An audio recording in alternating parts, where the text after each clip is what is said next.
Good evening, everyone, and welcome to the show.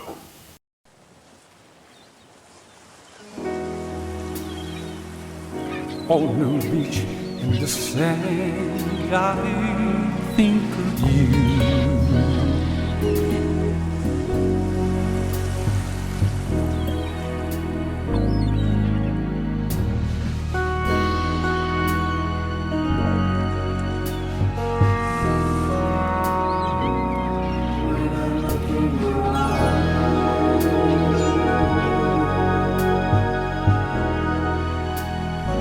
I think of you.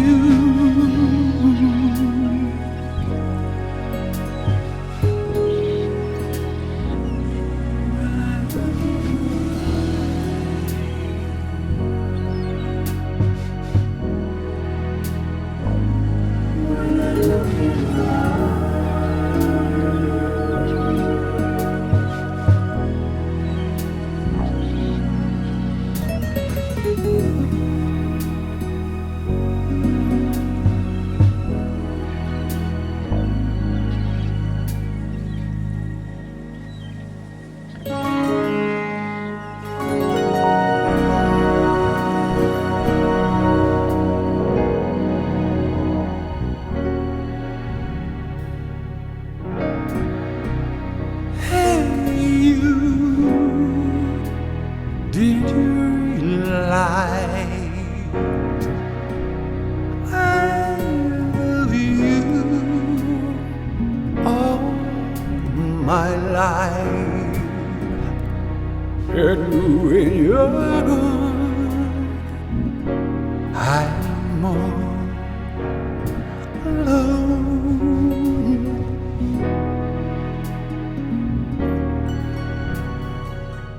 Hello and welcome back. We have a lot to discuss today. What just happened was a very huge, outstanding election, and we're going to talk about it. But there's a few things that I would like to say as an introduction to the things that we're going to talk about today. And that is, during this election period, I mentioned that there was a psychic that a year ago, it was about around January, it was New Year's Eve actually, she made a psychic prediction and said that Joe Biden would not be the next president of the United States, and neither would Donald Trump. So when Kamala Harris came into the race, I said, wow, only a real psychic could have predicted something like that. Only a real one. Now, what we found out, of course, is that Kamala Harris did not win the race, and this psychic, and I will call her a so-called psychic, was wrong. And a psychic cannot be wrong, because if a psychic is wrong one time, that is enough to make me doubt that person. What I'm saying to you now is that I don't believe in psychics. Psychics are very ambiguous, and they speak in broad and general terms that just about apply to anyone that they may be addressing. Now, you might think it kind of odd for me to say I don't believe in psychics when some people would consider me a psychic, because I speak to my spirit and my spirit speaks back to me. What I'm trying to explain to you is that is not a psychic ability. It is indeed natural. Everyone should be able to communicate back and forth with the aspect of who they really are. That's not a psychic ability. It is indeed natural. So forget the psychics. What I'm doing is natural. And when I listen to psychics and they're talking about somebody, they heard a voice say this and they heard a voice say that, unless they tell me that that voice is exactly what I know it to be, then I know they don't know what they're talking about. When they're talking about, oh, I'm talking to your dead relatives and they're telling me this and they're telling me, that's got to be bull. Because number one, my spirit would never allow that. My spirit would never allow a bunch of entities in my head. In fact, it would drive me crazy. I mean, why wouldn't, if I could speak to somebody's dead relative, why would they stop talking to me? Because they would never want to stop talking to that person that they miss. They'd be bugging me all night long, just like Whoopi Goldberg in the movie Ghost. So anyway, I reject that whole notion, but I can tell you that your spirit can go and talk to your relatives. But it's different because it's your spirit doing it, and we all know that a spirit is real. Our spirits are real. At least that's what I'm trying to teach you here today. So, no longer do I believe in psychics. And no longer, and let me, since I'm going to get on psychics, I'm going to get on everybody today because I don't believe in science either. What I mean by that is I don't believe that science has invented or created anything, not one single thing that was not already created by the Creator. The Wright brothers believe they created flight, but 250 million years ago, pterodactyls were flying all over the planet.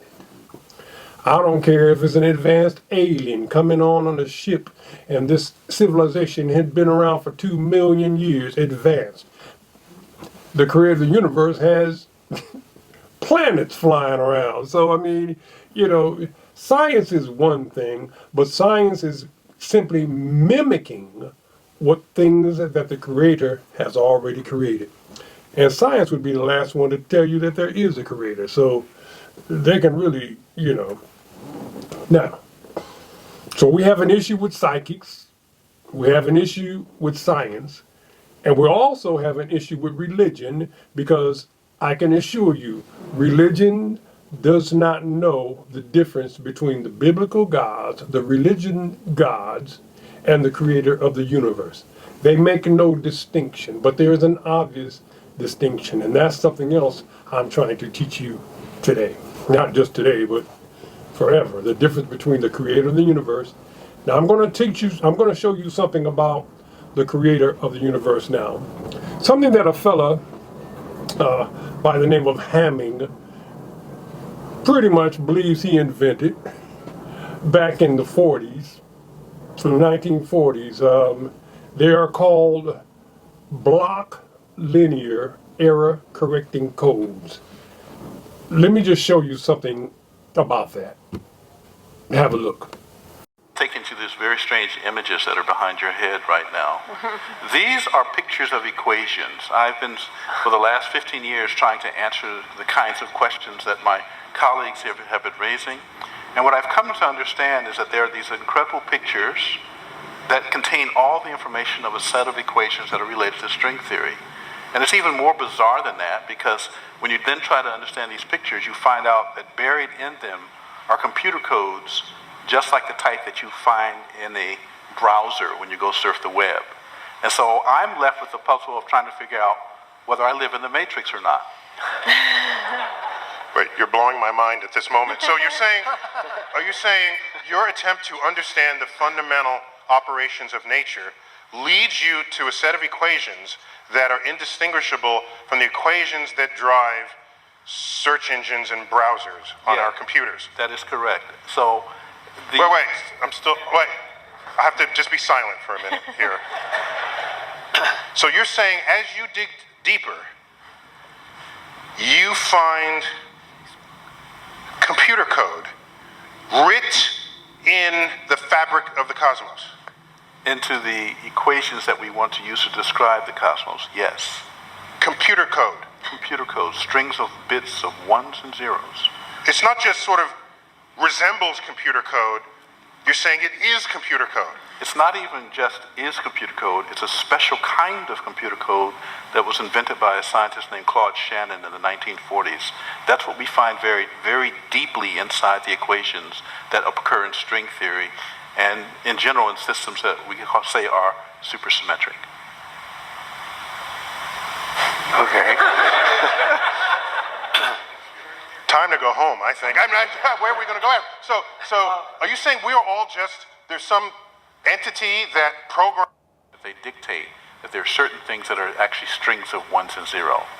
That's just digital data, but it's not just random ones and zeros.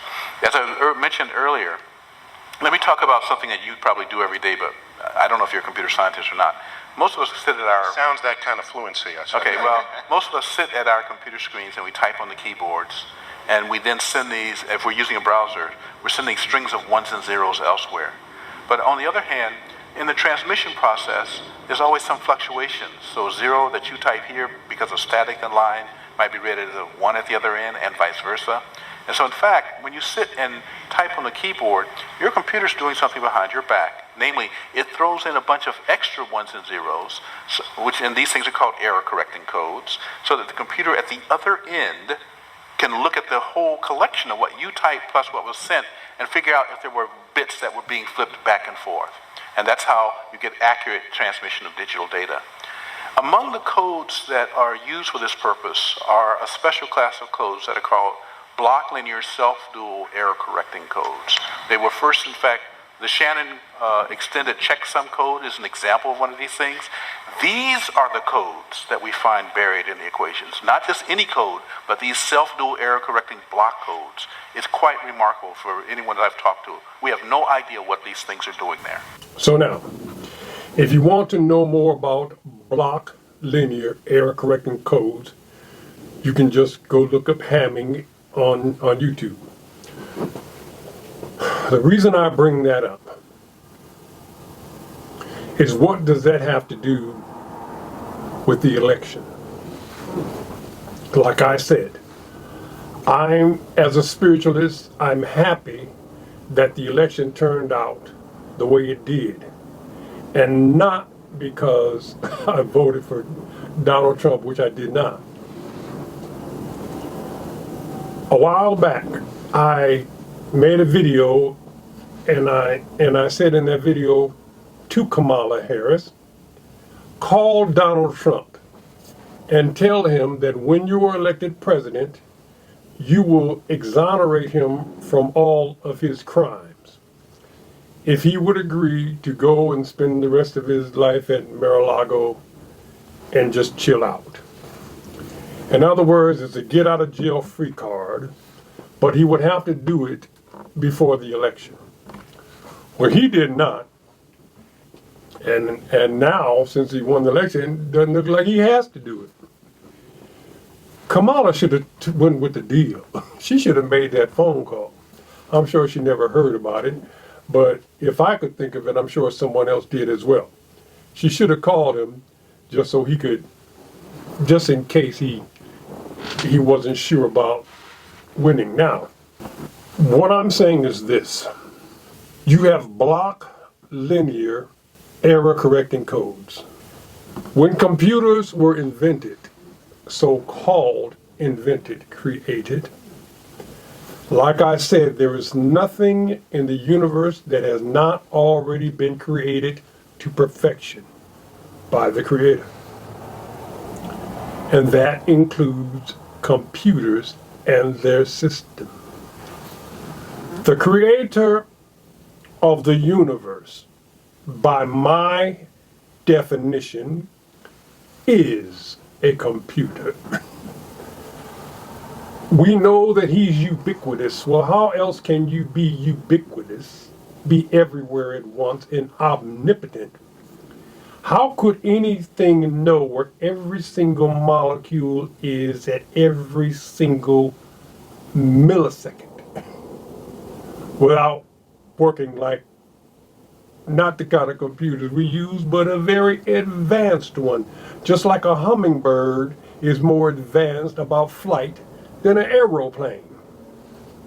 The computer system that is the Creator is a computer system that is so ridiculously beyond anything man could ever create, because we can't create a hummingbird, is that, well, basically what I'm saying is the Creator knows where every molecule is, and I was showing you in the video is proof of that. They have found the same computer codes that run browsers within the fabric of the universe. Now, when we're talking about error correcting codes, what we're talking about is the Creator knows what the world is going to do. However, when things are not going in a way, like everything leading up to this moment were things to teach us something. What we learned was how to get our hopes up and how to lose an election if you were voting for Kamala Harris. And if you were not, well, we'll talk about that in a second. So what happened, in my opinion, in this election was when Kamala Harris lost this race. I felt it was going pretty badly around 9 o'clock that night when she only had like 30 electoral college votes. And I was really tripping about that psychic who said she was going to win. And a feeling came over me that I found very difficult to describe.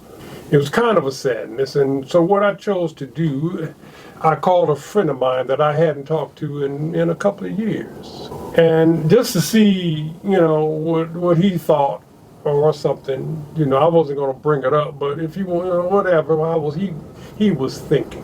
So I called him on the phone and we began to talk. A few minutes went by and we had not brought up the election. Then an hour went by. We were having a good time talking about all kinds of things, but we didn't talk about the election. 2 hours into that conversation, we had still not said anything about the election. Now it's 11 o'clock at night. 11 o'clock now, it's like, woo. And we hung up the phone. And I realized what a wonderful time I had not talking about the election. The next morning I woke up, I didn't turn on the news or anything, I didn't want to see anything. I had to go to AAA to straighten out my registration. And I expected to see, I didn't know what to expect. Right before that, at 11 o'clock at night, I work on the top of Beverly Hills, and I can look over and see the entire city, the whole valley. I can see from Rose Hills all the way to the beach and up north. As far as the eye can see, I can see all that. I'm on the top of the mountain, and I looked over after I knew what the election results were coming to, and everything looked so quiet, and I had to go and get some gas that night, and I saw a small group of about 5 Donald Trump supporters jumping in the streets and waving flags and boasting and screaming, and I was like, nobody was reacting to them. We just whatever. I guess you have reason to gloat. And so everything was calm and peaceful looking over.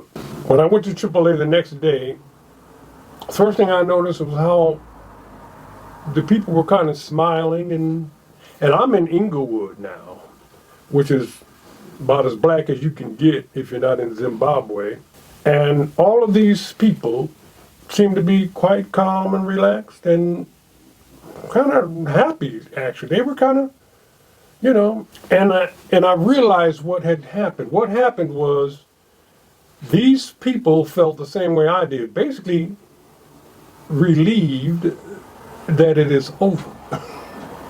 So relieved when Kamala said turn the page. Well, yeah, that's what everybody seemed to, they just turned the page. It was like they were exhausted.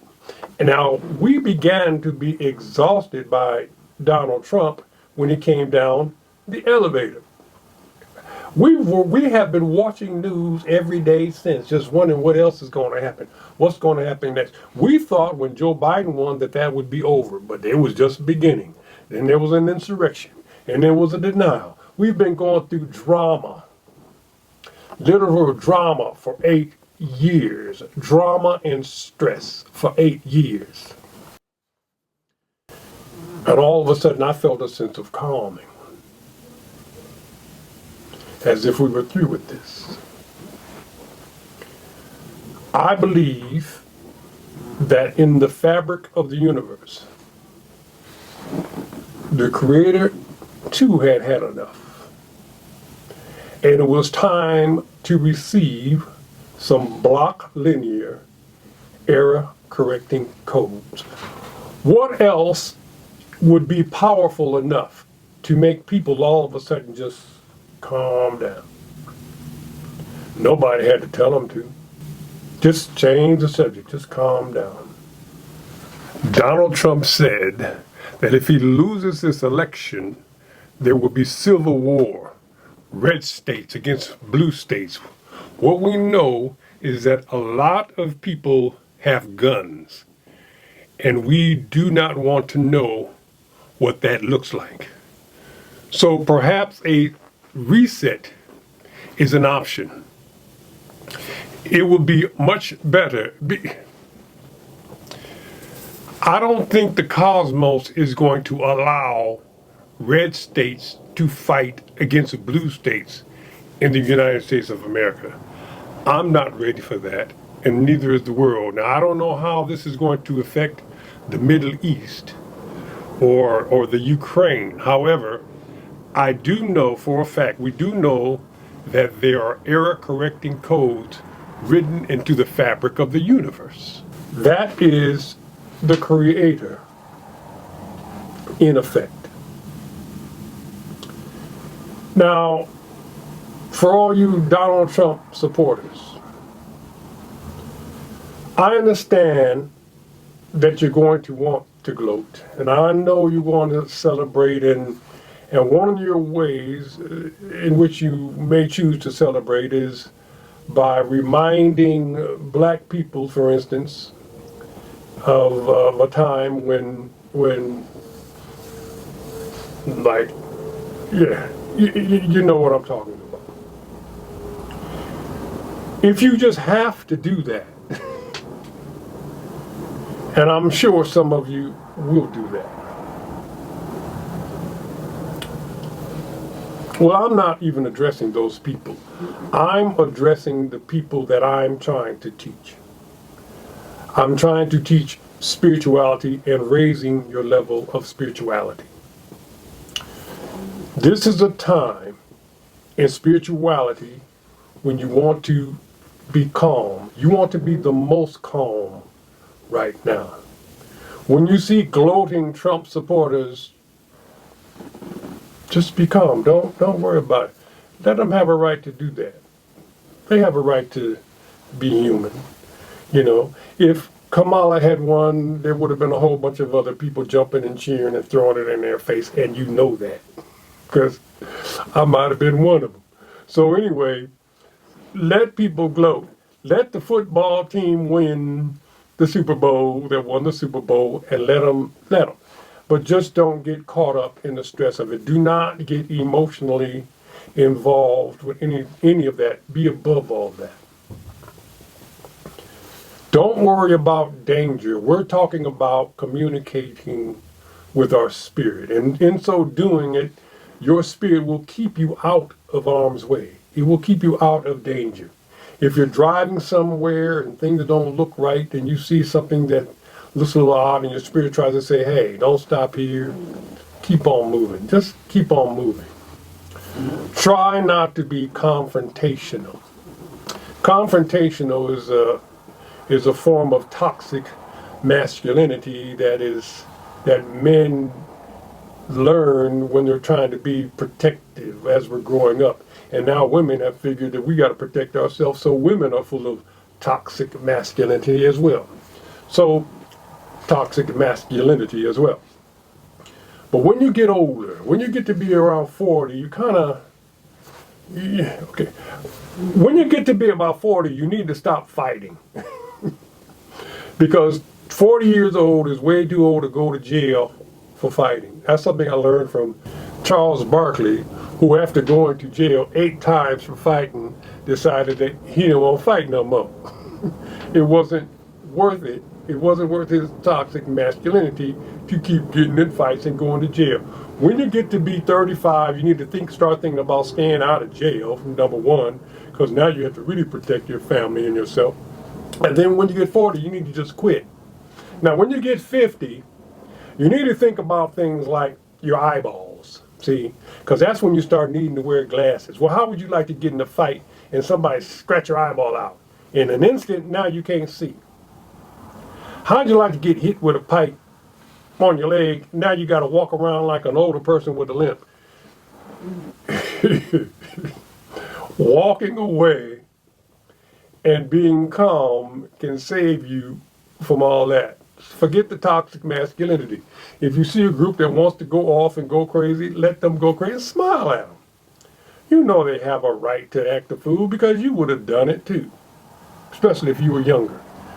Let them gloat and just smile at them and let them know that, hey, you know, because your spiritual level is high enough to where what they're talking about is not going to affect you anyway. And so, and at the same time, understand that with these error correcting codes, like I said, the creator of the universe will automatically calm things down. I can feel it. Everybody at the DMV, at the AAA could feel it. I saw calm that I hadn't seen in years. And it was because people were just tired. Oh, we're tired of feeling like this. We're going to just be happy. We're just going to be happy. So, I'd like to thank everybody for coming. Take serious what I'm saying about the Creator. Religion, there's nothing that religion can write about the Creator that represents the Creator in all his glory, in all his dimensions. It's very specific. And Jesus, as wonderful a man as he was, it is not that wonderful if you're in a situation and if you do not give your soul to him, you go to hell. That ain't wonderful. That makes him just as bad as the person who told him he needed to say that. Jesus should have said, I'm not telling people that. That's a bunch of bull. No, people are not going to hell because of me. You're not going to put me, no. Y'all putting me in charge of that. It's a Lucifer thing. Lucifer is the one that came up with that one. He came up with the whole concept of heaven and hell. A savior, a destroyer. It's all the same thing. It's all coming from the same dude who could hide his horns in many different forms. Thank you for coming, and we'll see you on the next episode. Don't forget to like and subscribe. We need more followers because the world needs to hear what we're talking about here, because raising... Oh, and another question. I heard a person asking, when is a good time to meditate? They want to know when is a good time. Let's keep it real. Every time you go to the bathroom and sit down, meditate, okay? You got about 10 minutes. You got 10 good minutes right there. Meditate while you're sitting down. Then you have no excuses not to meditate. Just sit there and meditate. Love everybody. Good night.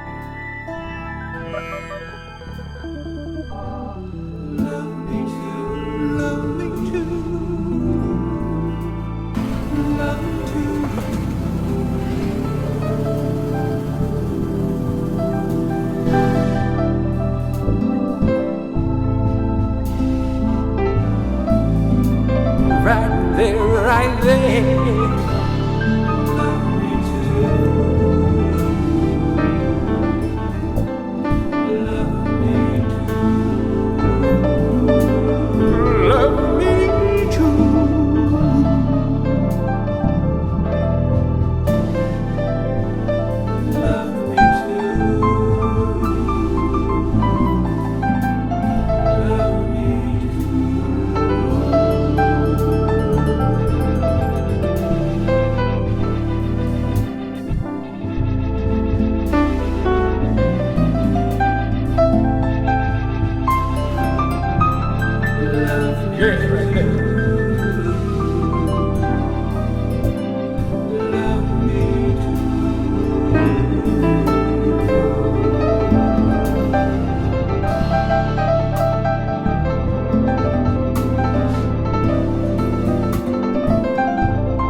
subscribe and push the like button.